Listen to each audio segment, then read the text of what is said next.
Peace, peace, peace. So there's a video of two young girls that are at a Make America Great Again rally, right?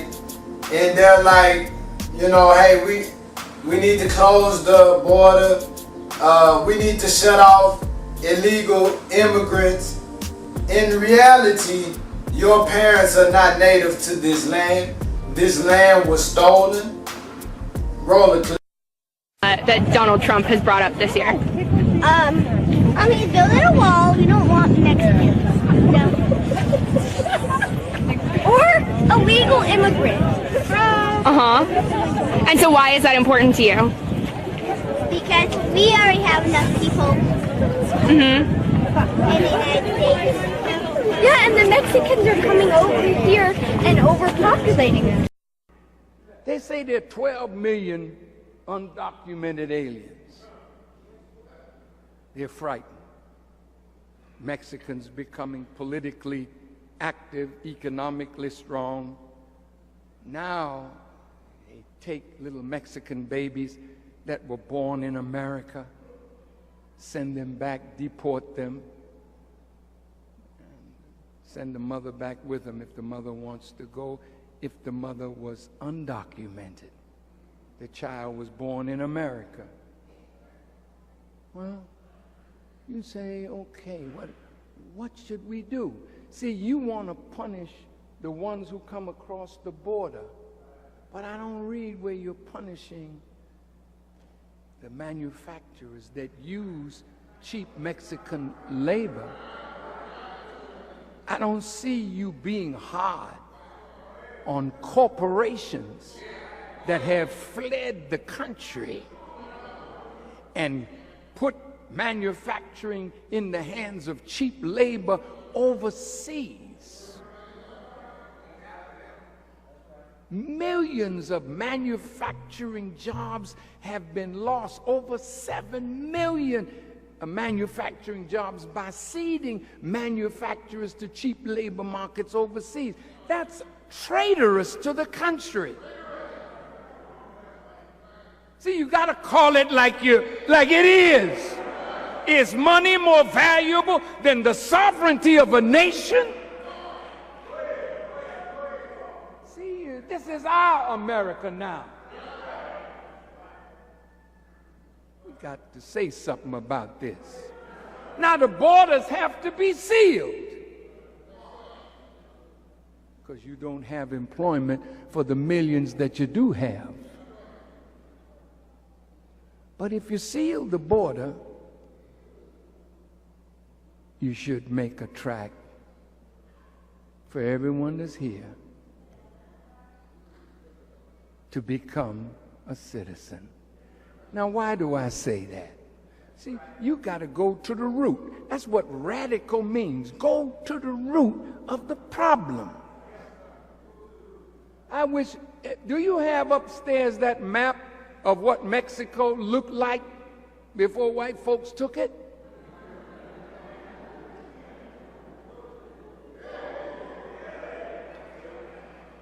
Give me a microphone. I want to go down here.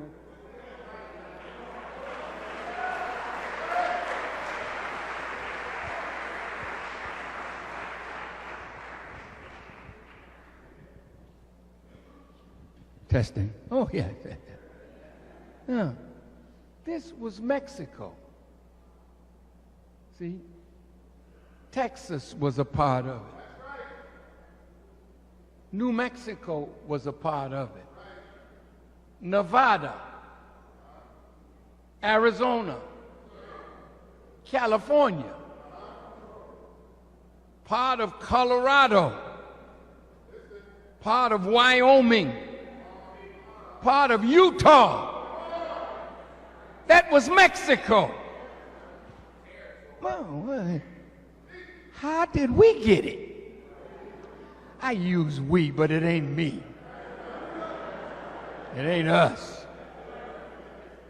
We're not a part of the crooks that belonged to Adam, the first crook. But look at this. Here in Texas, this was Mexico. Over here, Louisiana, right? Mississippi, Alabama. See, there's some slave states all up in there. So Mexico wanted to populate some of the northern part of Mexico, so they allowed the Americans to come in. See, that's how it starts. Come in.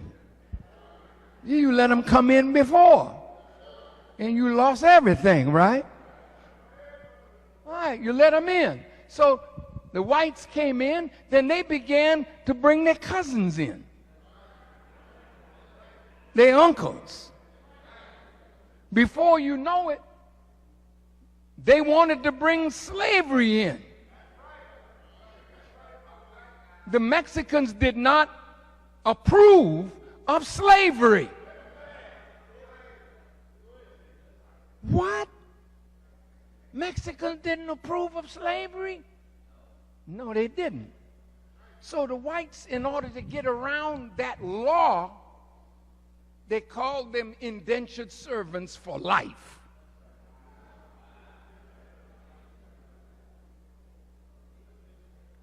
Now, let's see if we can start a war.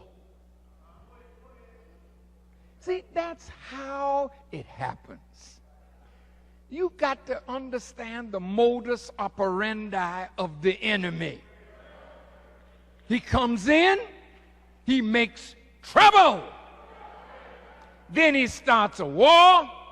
Then he takes what he had in his mind all along by superior military strength.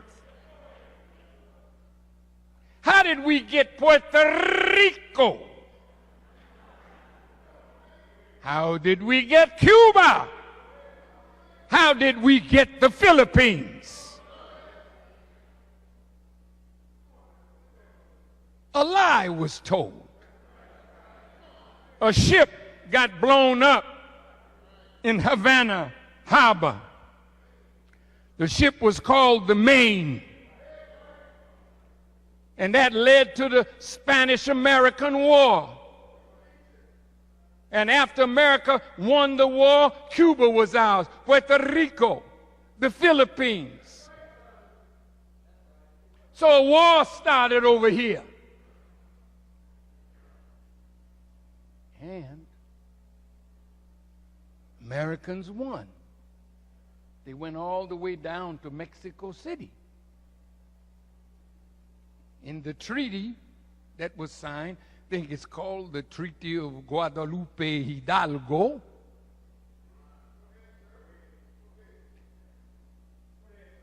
Texas was taken. Then for $15 million, they got all of this. 15 million. So the Mexicans that were living here, you could stay. Isn't that nice? Or you could retreat below the border, but the border of America and Mexico now was the Rio Grande. Now here comes some Mexicans. You open the door. This is the land of promise. This is the land of opportunity. So they come. Well, that's good. They're hard workers. They work in the fields. Back-breaking work. But they do it. And they've made America their home. Close the door. But give them all a chance to be citizens. Now wait, don't use them. See the path to citizenship. Join the army. Hey, hey, hey, hey. What the hell is that? See, you just like ancient Rome. You conquer people. You don't want to fight for your own country, so you bring immigrants in, and the pathway to citizenship is you put them in the army, then send them to die, and if they live, then they can say, my country, 'tis of thee sweet land of slavery, of thee I sing. See, this is rough talk. So as you seen the video of the minister, he laid out so much of why America is what it is and who it is today. And it's interesting that our Latino brothers and sisters didn't even want us in slavery. That's why they lost Texas, because they were against slavery. Against slavery. Texas, Arizona, New Mexico, California, etc. But it's like, in reality, white people, you should be mad at these executives who outsource the jobs to cheap labor markets overseas, who outsource the jobs to private prisons, who pay the prisoners like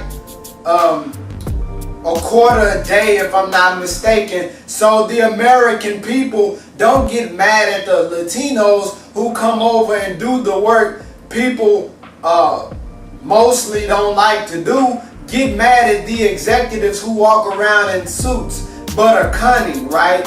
Who all they want to do is increase their bottom line. They are the real enemy, not the poor Latinos who coming over working the minimum wage jobs. We gotta wake up. It's your brother Monroe Jr. I'm signing out. Peace.